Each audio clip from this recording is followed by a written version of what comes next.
by the excitement and the capability to be innovative. As you know, sustaining innovations, whose purpose is to make good products better, we've been good at doing sustaining innovations for a very long time. But disruptive innovations are ones that transform services or products which historically were not available to most people. And by making them affordable and accessible, they become available to many, many more. And it's these kinds of disruptive innovations that transform the world that we're in. I mentioned a couple of years ago that there are 3 institutions that merit more focus in disruptive innovation, and they are religion, which in many ways is losing its force in our economies, parenting. So many of the best in our society are outsourcing parenting to others when we need to interpret. We need to take responsibility to ourselves to this. And then there's terrorism. And I thought I'd tell you a story about the last that has taught me something quite useful about theories. And as you know, the theory of disruption is a theory. A theory is a statement of causality, a statement of what causes what and why. A number of years ago, 1999, I think, I was in my office, and just out of the blue, I received a call from Secretary William Cohen, who was the Secretary of Defense in the Clinton administration. I'd never met the man, but just out of the blue, he called me up. And he said, I read this book you wrote about disruption. I wondered if you would be willing to come down to the Pentagon and talk to my staff about the idea. Well, for me, it's a chance of a lifetime, you know. I had been in the Secretary's office a couple of times when I was worked in the Reagan administration. So I had a sense of what he meant by his staff. They had several majors and college second lieutenants and college interns and whatever. So I showed up there, and as Secretary Cohen introduced me into his conference room, there on the front row were the chairman of the Joint Chiefs of Staff. And I realized, oh, that's what you mean by staff. And then behind them were the secretaries of the Army, Navy, Air Force, Commandant of the Marine Corps. Behind them were the undersecretaries and deputy secretaries of defense. And behind them were all of the assistant secretaries of everything else.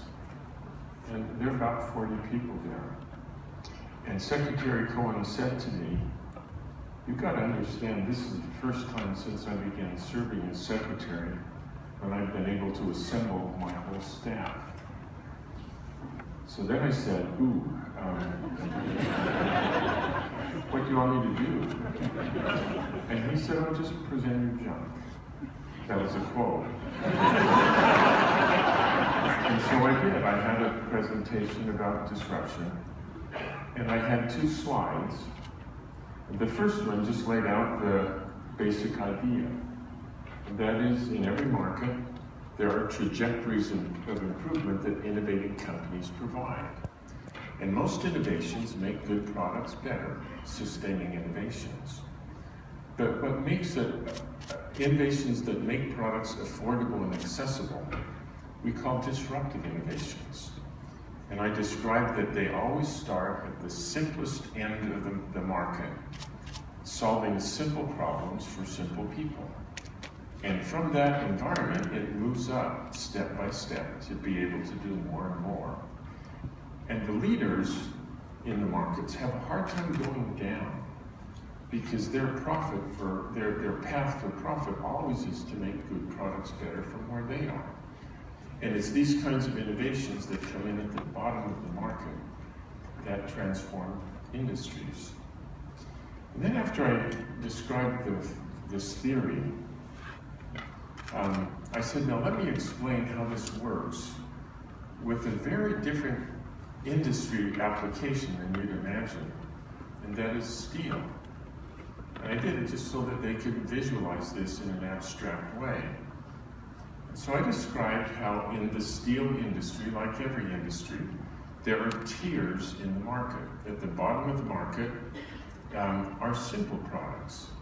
And in this case, it was concrete reinforcing bar or rebar. And then there are other tiers in the market, but the most demanding tier is sheet steel that is used to make cars and appliances. Very hard to make. And that was what the market is structured by. And then I described how the integrated steel companies like US Steel and Bethlehem used to make the whole range of these products. But a new technology embedded in a new business model that we call mini mills were disruptive. And they came in at the bottom of the market. And the way they made steel was they melted scrap in electric furnaces. And because they were melting scrap, the quality that they could produce was very limited. And in fact, the only market that would buy what the mini mills made was the rebar industry, because there are almost no specs for rebar in the first place. And then once you buried it in cement, you couldn't verify if it had met spec or not. And so rebar was a perfect market for crummy products. But then I described how those mini mills went better and better and better and better, until today, the mini mills account for about 65% of all steel made in North America, and all but one of the integrated steel companies has gone bankrupt.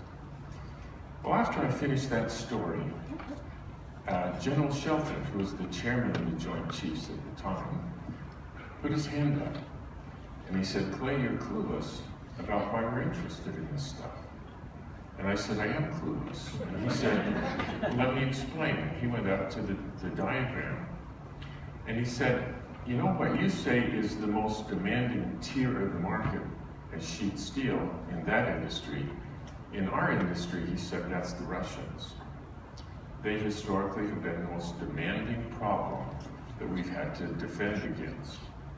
And then he described what you call as the integrated steel companies like US Steel. He said, "That's us, the US Department of Defense. And everything that we're doing is targeted at helping us contain the war against the Russians." And then he looked at the bottom of the market, and he said, the low end of the sheet market, or of the steel market, is rebar. For us, that's terrorism. And what you call as the mini mills coming up from the bottom, we call non-nation nations, like Al-Qaeda.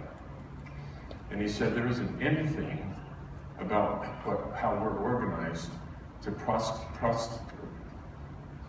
execute our mission with the Russians. There isn't anything about it that allows us to succeed in terrorism.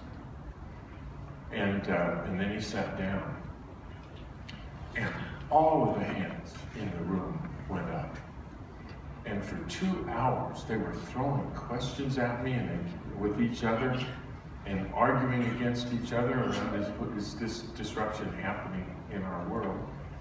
And one of the most early questions that was asked was, has there been any instance of a company that was the leader in their industry when they were disrupted by something from the bottom?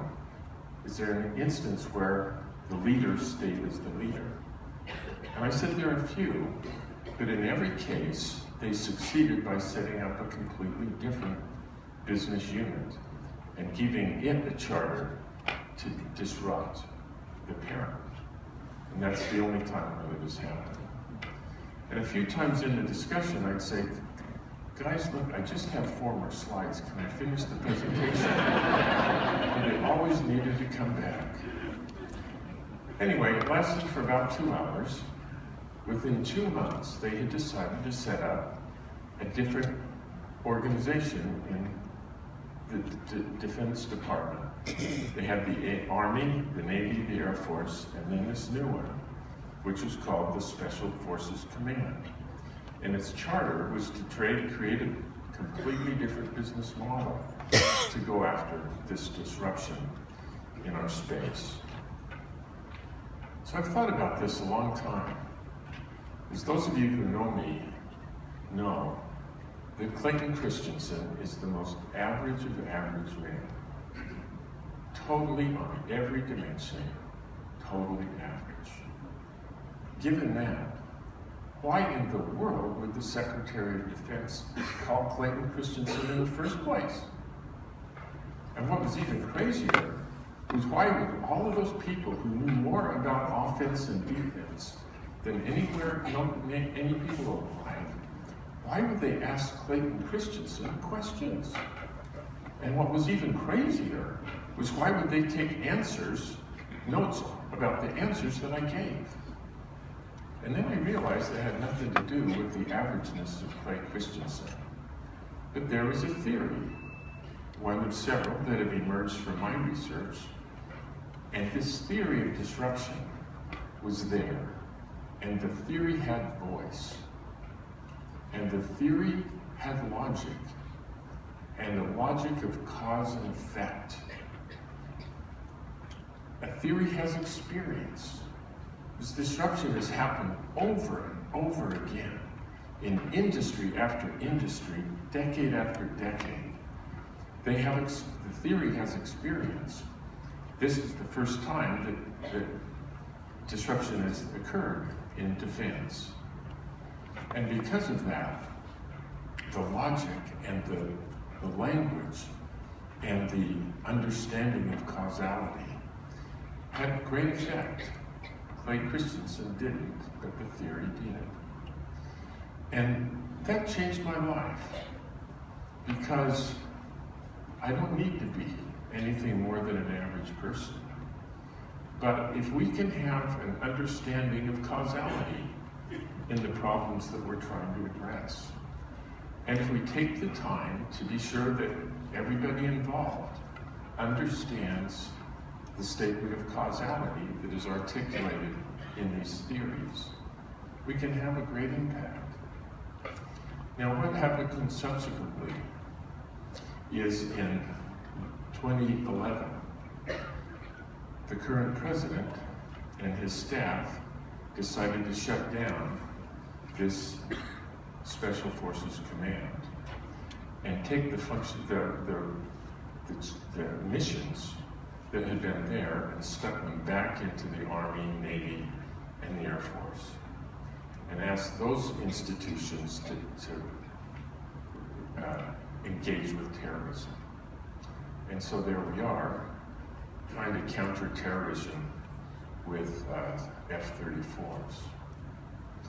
And I don't bemoan what's happened, but the reason why it happened is that the people who decided that the core structure of this effort can be addressed by the same organization that was designed to beat the Russians. And they did it because they don't have a theory. And so they did the best that they could do, given what they understood. And it taught me a really important lesson, that as we have movements which are shown here today, my goodness, we have to be sure that we, along with our innovation, we have a theory that is understood by all, so that these kinds of innovations can move and change the world as we want them to change the world. Well, thanks so much, you guys, for being a part of the team.